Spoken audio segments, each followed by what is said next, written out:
আল্লাহ মালাকুল মাউত কে বলবেন, মালাকুল মাউত কি অবস্থা? বলবে সব শেষ। মাইয়াব্বা, কে বাকি?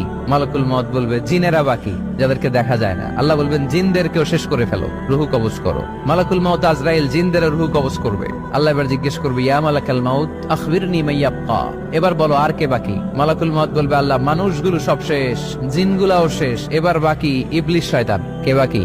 ইবলিসরেও শেষ করো, ইবলিসও শেষ।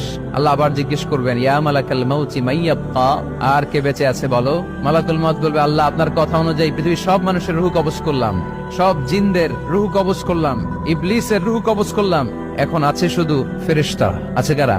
যাও ফেরেশতাদের রুহু কবজ করো। ফেরেশতাদের রুহু কবজ হয়ে যাবে। এবার আল্লাহ জিজ্ঞেস করবেন, ইয়া মালাকাল মাউত আখবিরনি মাইয়াব্বা। মালাকুল মাউত বলবে, আল্লাহ আপনার কথা মতো ধরে ধরে সব শেষ, ফেরেশতাও শেষ, 4 জন ছাড়া। কয়জন ছাড়া? জোরে বলেন, কয়জন ছাড়া? ইসরাফিল, জিব্রাইল, মিকাইল,